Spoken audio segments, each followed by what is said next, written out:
Hello everyone, good evening. I hope आप बढ़िया होंगे, अच्छे होंगे, स्टडी अच्छी चल रही होगी और विंटर से तो बचे हुए होंगे। तो चलिए आज हम कुछ नया सीखते हैं, कुछ नया करते हैं related to worksheet 14 unit 6 and class 8th। तो इसी के साथ हम चलते हैं ए पार्ट पे। Identify whether each of the following groups of words is a clause or a phrase. अब हमने ये इसके अंदर डिफाइन करना है कि कौन से ये वर्ड दी हुई हैं वो तो फ्रेजेस हैं और कौन से क्लोज हैं। तो सबसे पहले मैं आपको बता दूं कि डिफरेंस आप करोगे कैसे।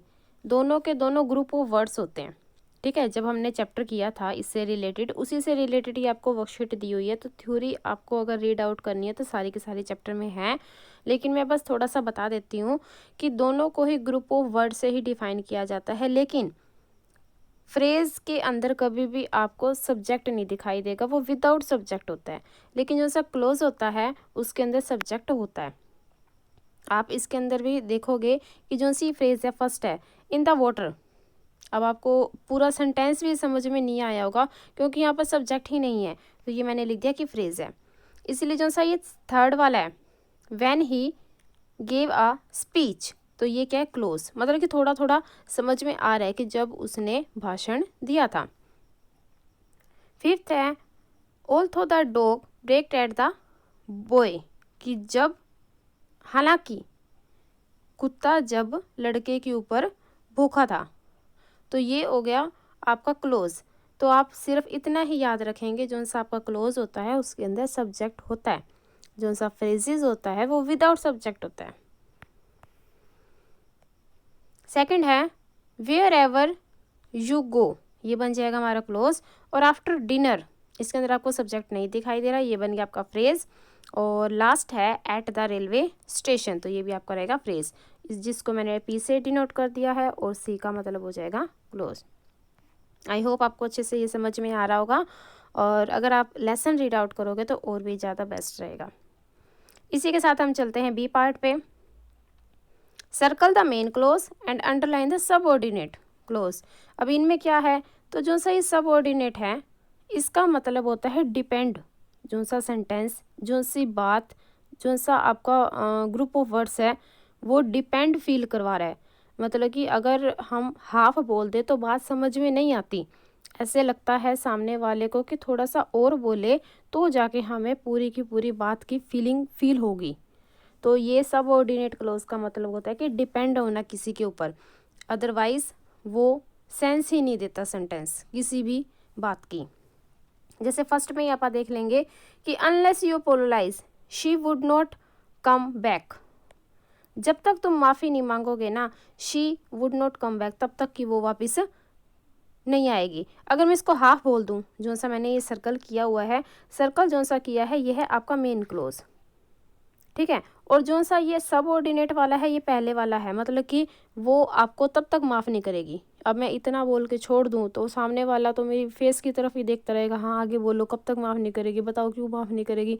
जब तक मैं बात ही नहीं बोलूँगी तो उसको सामने वाले को समझ नहीं आएगा कि क्या बोला गया है। इसीलिए इसको क्या बोला जाता है, डिपेंड वाला, कि कौन सी बात दूसरे के ऊपर डिपेंड है। जब तक दूसरी बात नहीं बोली जाएगी बात का पता नहीं लगेगा।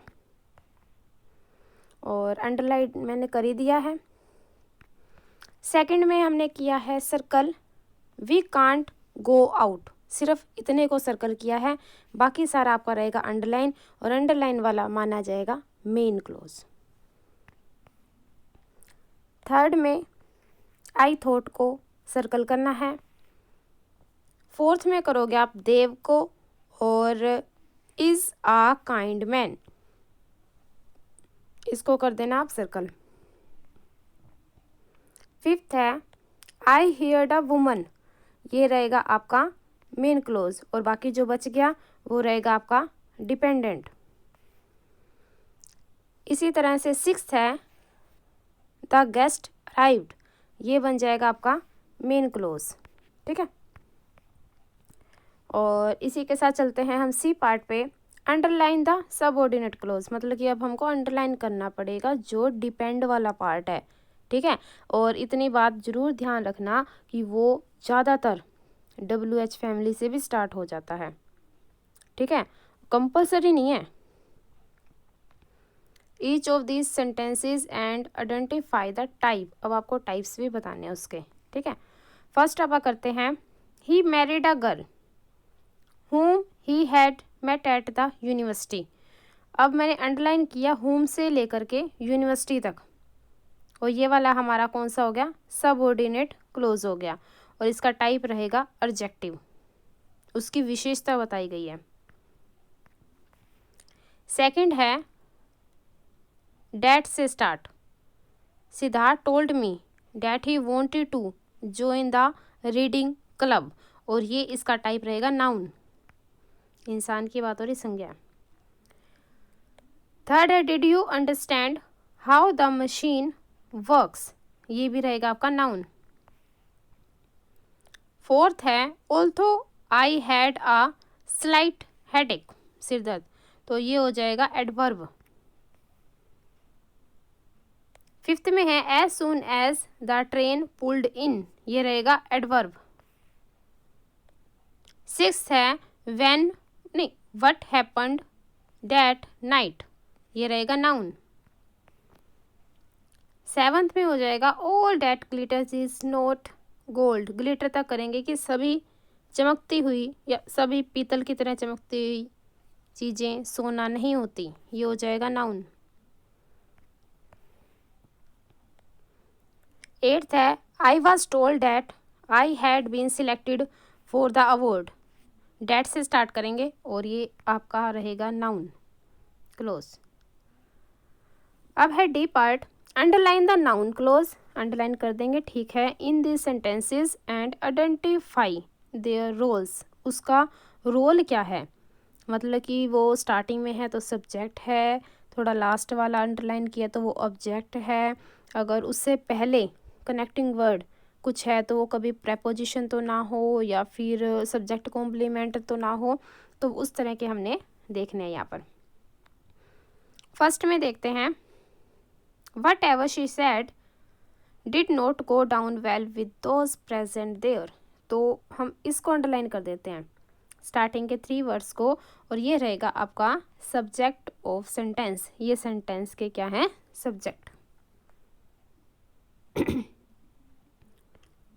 सेकंड है आई डोंट नो, वट से स्टार्ट करके हमने सारा अंडरलाइन कर देना है, और ये रहेगा आपका ऑब्जेक्ट ऑफ वर्ब नो, ये आपको ये नो दिखाई दे रहा है इससे पहले वाला, यही है क्या आपकी वर्ब ऑब्जेक्ट की। थर्ड है इवेंचुअली, अंत में, we are all remembered by how we conduct ourselves in life, how से स्टार्ट हो जाएगा, और ये रहेगा आपका ऑब्जेक्ट प्रेपोजिशन बाय, ये देखो आपको यहाँ पे बाय दिखाई दे रहा है, इसी की बात चल रही है कि object of preposition by. Fourth में डेट से स्टार्ट करके स्ट्रेस तक कर देंगे, और ये रहेगा आपका सब्जेक्ट कॉम्प्लीमेंट। लास्ट है डेट से स्टार्ट होकर के लाइफ तक रहेगा, और ये है आपका अपोजिशन ऑफ प्रोनाउन दिस, ये दिस से स्टार्ट हुआ है, ठीक है। अगर आपको स्क्रीनशॉट लेना है इस पेज का तो आप ले सकते हैं, और बाकी आप लेसन में जाकर के थ्योरी को अच्छे से करेंगे कवर तो और भी ज़्यादा समझ में आएगा। तो चलिए इसी के साथ हम चलते हैं नेक्स्ट पेज पे। डी पार्ट है अंडरलाइन द रिलेटिव क्लोज, ठीक है, जो से संबंध बनाते हैं वो वाले जो WH फैमिली से स्टार्ट हो जाएंगे आपके, हाँ ये वाले होते हैं, शायद लास्ट वाले मैंने एक वर्ड आपको वो बता दिया था कि सबऑर्डिनेट वाले होते हैं, लेकिन नहीं, रिलेटिव वाले WH से स्टार्ट होंगे। And write whether it is a defining relative clause और अ नॉन डिफाइनिंग, ये भी बताने हैं। Also identify the antecedent of each relative clause and write it in the space provided. सबसे पहले इस मीनिंग को देखते हैं हम, इसका मतलब होता है पूर्व पद, ठीक है, और उसका क्या मतलब होता है, पहले। पूर्व का मतलब क्या हो जाता है, पहले जो सा हम अंडरलाइन करेंगे उससे पहले वाला वर्ड आपको सर्कल करना पड़ेगा और ये भी बताना पड़ेगा कि डिफाइनिंग है या नॉन डिफाइनिंग है।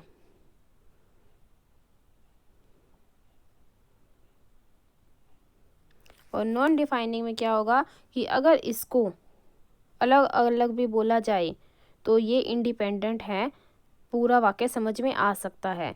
लेकिन इसमें क्या होगा कि ये डिपेंड रहेगा, अगर एक वाक्य बोल करके छोड़ दिया जाए तो ऐसा फील होगा कि दूसरा और बोला जाए। फर्स्ट में है जैसे कि my grandmother who is in her late, तो 70s, ये हु से लेकर के 70s तक मैंने क्या कर दिया, अंडरलाइन। अंडरलाइन किसको करना था, जो रिलेटिव क्लोज थे, ठीक है, और WS से स्टार्ट भी हो गया। लेकिन हमने ये एंटी डिसेंट वाला भी करना था, उससे एक पहले वाले वर्ड को क्या करना था, सर्कल करना था। तो मैंने कर दिया माई ग्रैंड मदर को, और ये एन डी का क्या मतलब है, ये है।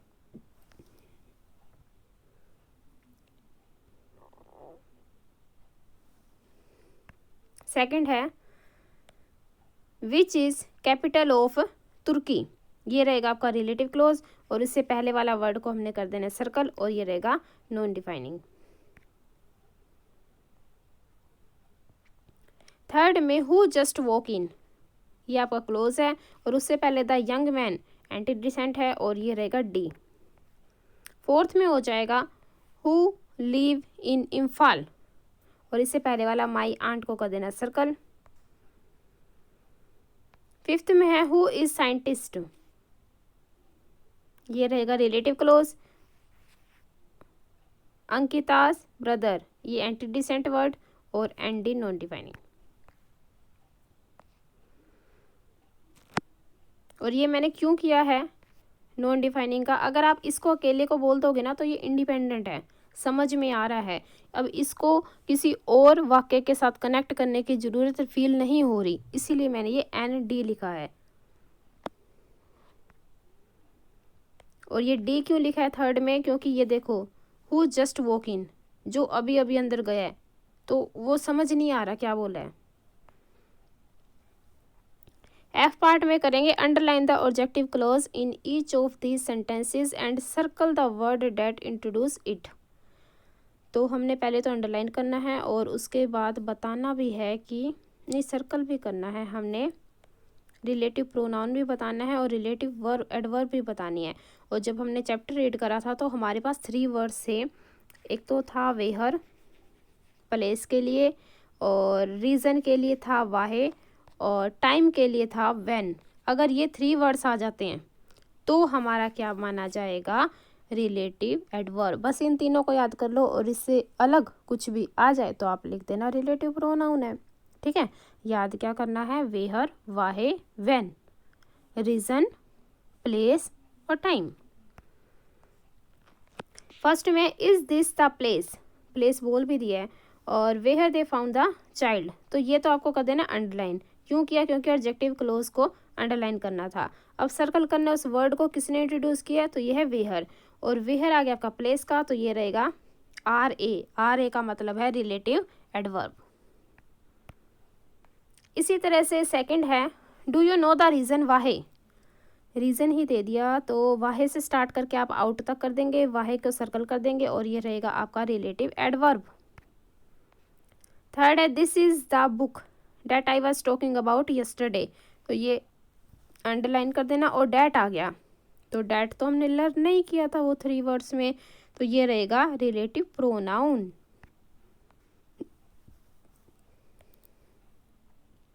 फोर्थ है where are the things which I had ordered, तो ये विच को सर्कल कर देना और ये रहेगा आपका रिलेटिव प्रोनाउन। अब होम से स्टार्ट कर देना, you are the person whom I wanted to consult on the matter at hand, whom और ये कर देना रिलेटिव प्रोनाउन, ठीक है। एडवर्ब में क्या आएंगे, वेहर वाहे और व्हेन। तो चलिए करते हैं इसका जी पार्ट, लास्ट पार्ट वर्कशीट 14 का। और एक और रिक्वेस्ट आपसे, अगर आप इस चैनल पे न्यू हैं तो प्लीज़ इसको सब्सक्राइब करके ज़रूर जाना, और अपने क्लास में जो ग्रुप है स्टूडेंट्स का, टीचर्स का ग्रुप है, फ्रेंड्स का ग्रुप है, प्लीज़ उसके अंदर शेयर ज़रूर करना ताकि सबकी हेल्प हो सके। और जितना सब्सक्राइब करेंगे तो मुझे उतना ही मोटिवेशन मिलता है, और तभी मैं वीडियो बनाने के लिए अपना मन बना लेती हूँ। अदरवाइज़ कई बार ऐसा हो जाता है कमेंट देख देख के कि मेरा मन ही नहीं करता कि मैं कैसे नेक्स्ट पेज सर्च आउट करूँ, फिर उसको राइट करूँ, वीडियो करूँ, एडिटिंग करूँ, और फिर कमेंट मुझे ऐसे दिखाई देते हैं। तो please motivate me. G part है rewrite this sentences after adding commas. अब हमने कोमा लगाने हैं इस तरह से, वे है नीडेड जहाँ भी ज़रूरत हो। If no comma is required write NCR। ठीक है, नो कोमा रिक्वायर्ड की फुल फॉर्म इसने बता दिया, शॉर्ट फॉर्म में NCR हमने राइट कर देना जहाँ पर हमको कोमे की ज़रूरत नहीं है। फर्स्ट है जैसे Ankush is the person who will help you on this, तो इसके अंदर मुझे कहीं भी नहीं लगा कि मुझे कोमा लगाना चाहिए, तो no comma required NCR। Second है द न्यू प्रिंसिपल, तो प्रिंसिपल के बाद क्या आएगा, कोमा आएगा। Who is from Ajmer, Ajmer के बाद भी कोमा आएगा। और is joining the school tomorrow, तो ये इसने लास्ट में तो फुल स्टॉप लगाया ही हुआ है, तो बस आप 2 जगह कोमा लगा देना। थर्ड में मुझे नहीं लगा कहीं भी, और लास्ट में देखते हैं द पेट डॉग, डॉग के बाद लगा देना। और हुम वी हैव नेम्ड फ्रीडी, इसके बाद भी कोमा लगा देना। और इसी के साथ ही हमारी 14 वर्कशीट का कंप्लीट होता है सारा का सारा सॉल्यूशन। और अगर आपको स्क्रीनशॉट लेना है तो इसका पूरे का ले लीजिए, देखिए।